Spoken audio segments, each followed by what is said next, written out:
Hi, fellow traders. What's happening? I hope, man, I'm not going to even say I hope you guys had a great day today. This was a really, really interesting day. And you either got pissed off or you had a lot of fun. Either way, it was a really, really interesting day. And I had both of it. I got pissed off and I had a little bit of fun. So I had the full spectrum. But again, we're getting that question. Are we there yet? Meaning, are we at the bottom? Are we there yet? Is it time? Is it time to start buying? Is this stock good to buy right now? Is that stock good to buy right now? We talked about the industries that were the best to invest in. Blue Apron, I thought, was the best. We talked about Clorox Sunday. I really hate I missed that boat. Clorox has been really, really good. Hormel Foods. These things, these companies are going to increase their value.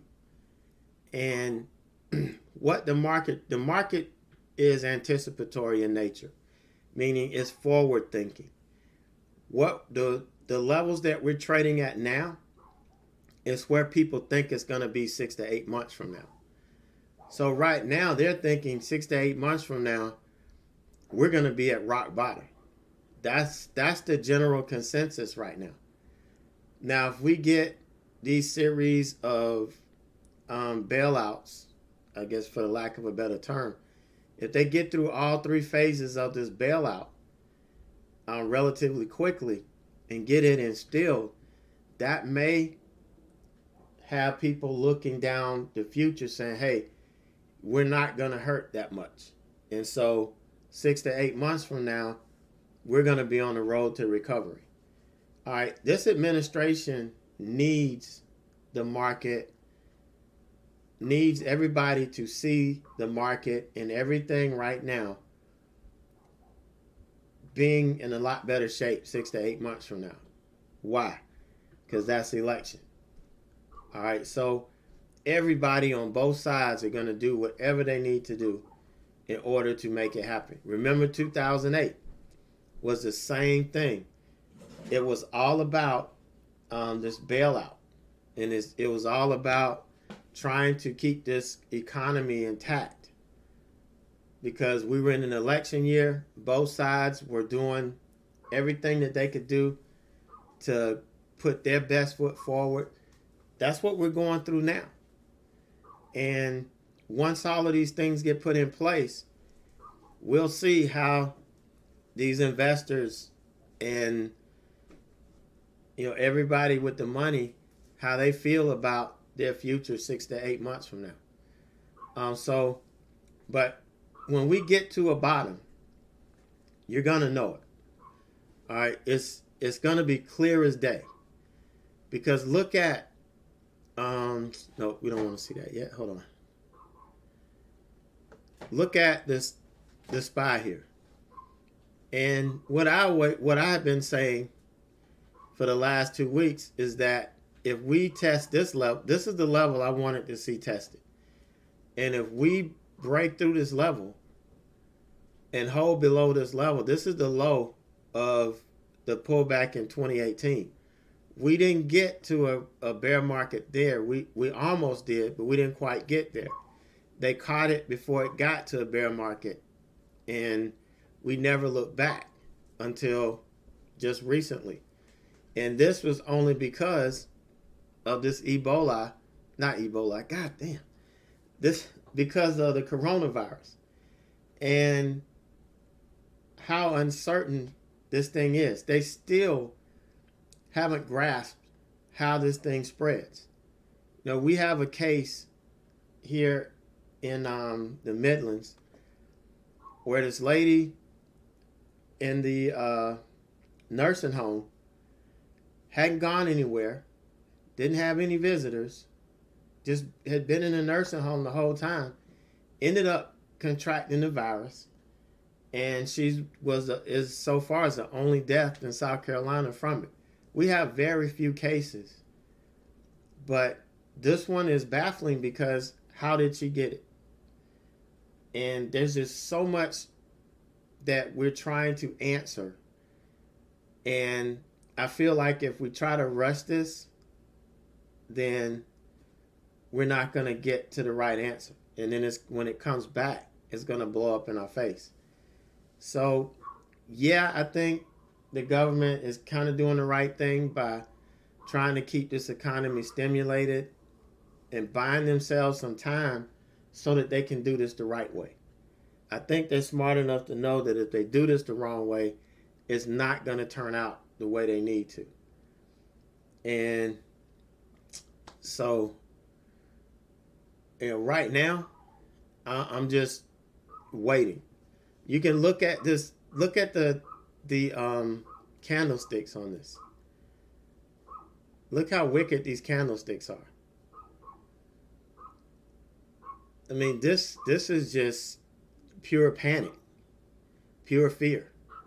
That's all we're seeing.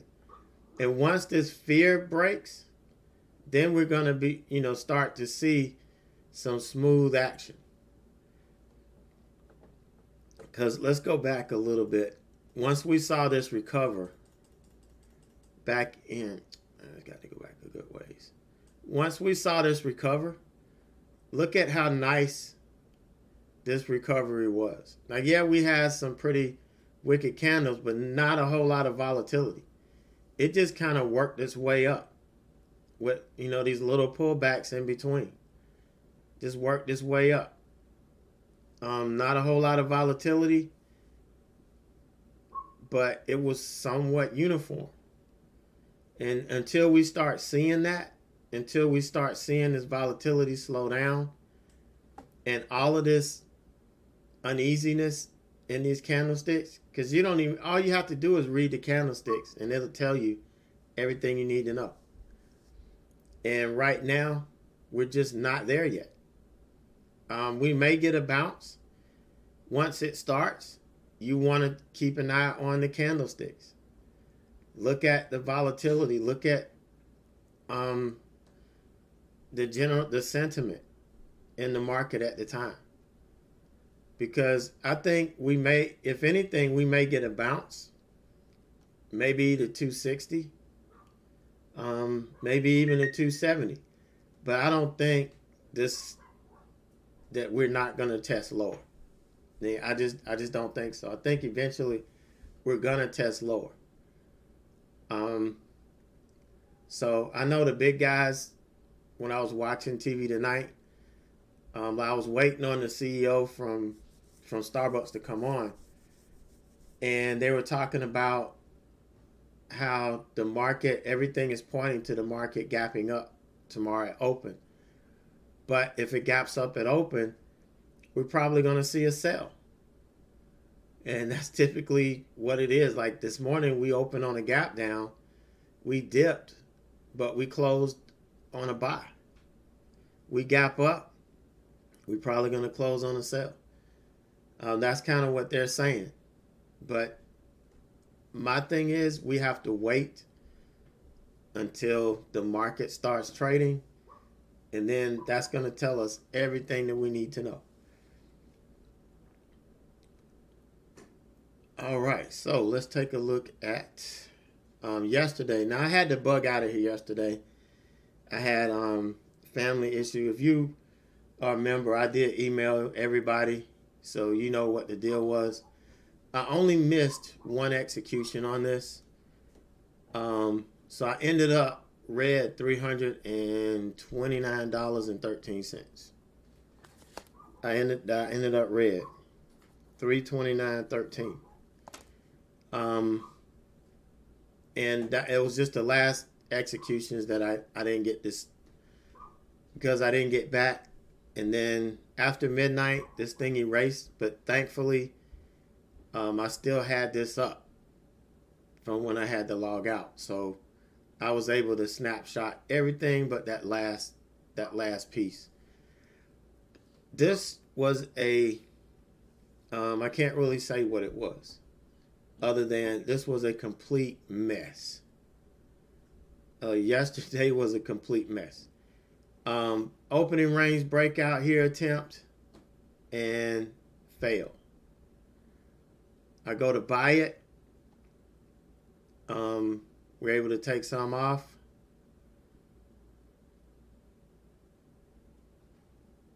Take some more off here. And then I go to buy it again. And, well, I bought it here. I'm saying take some more off. I got stopped out here.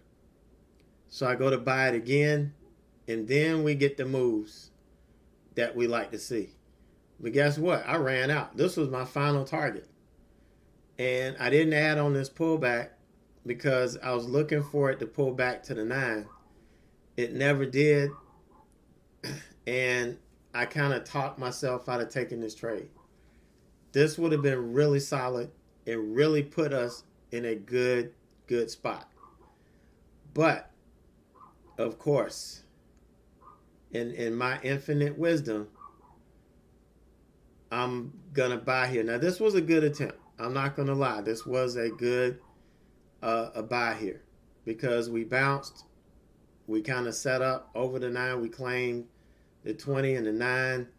This candle closed. This candle opened. We were solid green. I got in above the close of this candle. Solid entry. We got right up to this last top here and then pulled back. We didn't even get to this level. I was looking at taking some profit at 71.30. Actually, it was 71.25 because I was giving it a 5-cent offset. Didn't come back. Ended up taking it off. Double clicking. Okay, doing the double click. And got short. And then didn't take any off here. And ended up just taking it off break even. And then we got long going into the close. Took some off here and got stopped out here. And this was a negative stop. It let's see how many, 69, 63. I had this at 70. So 37 cents it slipped on me. My stop was at 70 because I bought at 69.90. 37 cents slippage. So that dug into that, and I ended up getting back in here. Again, this was a nice get. I mean, look at this. There's no reason why this wouldn't, make a move. But it didn't work. Ended up just taking it off. Again, I was at a point where I couldn't watch it anymore. And I was like, if it works, then I just have to deal with it because I can't. I just had something too intense going on that I couldn't even focus with this. But ended up 329.13 to the red. All right, so let's fast forward today. MU. So this one, no, this isn't the one I want. Hold on. I got these screwed up here. Sorry. Got these screwed up. All right, so ROKU. God dog it.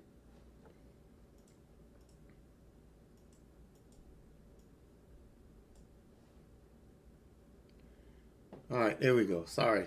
I had them all screwed up. All right, so ROKU today. I convinced myself not to trade the open. All right, that was a mistake. Because what I've been saying all along is you have to be consistent in executing your strategy. It's the only way we're going to trade our way out of this and be profitable. I did not do that. I passed on taking the trade.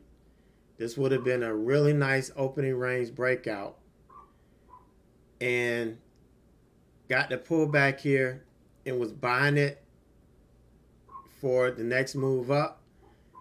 It failed, got stopped out. And so I convinced myself that this was just a shakeout because this actually made a higher low. So I get in And it didn't matter whether I got in here or whether I waited for the break of this candle. Either way, I would have been in this.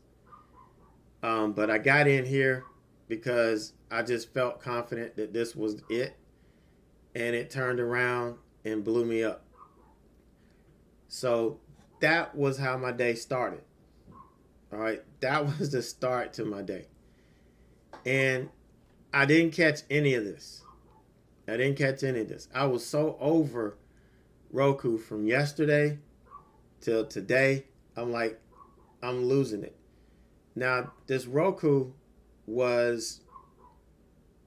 it's the stock that we're trading with the market. And if I don't have earnings or anything like that, I'm going to trade with the market. So for me, this was my way of trading. And I could do that. I can implement my strategies, but I have to make sure that I know where the market is going and what it's doing. So that in itself, I felt pretty good about, but ROKU just wasn't working early on. It just wasn't working. We weren't dancing together. We were stepping on each other's feet. And so 2 trades on this, both losers, never really came back to it. So I was on a mentor session and we were talking about MU. And we're like, oh man, this looks good. Yeah. We're talking about it and where the entry would be and all that stuff. And so we took it and ended up getting stopped out. But it was just a fake out. Look at this. Still trending down. So why not enter? Why not get back in? And we got back in. Yeah, I jumped it a little bit. I jumped it a little bit. But ended up being a really nice trade. It worked its way down. My last cover was at the 52-week low. And I assumed that this would dip a little bit and then recover. But this thing sold all the way off. I mean, it sold off.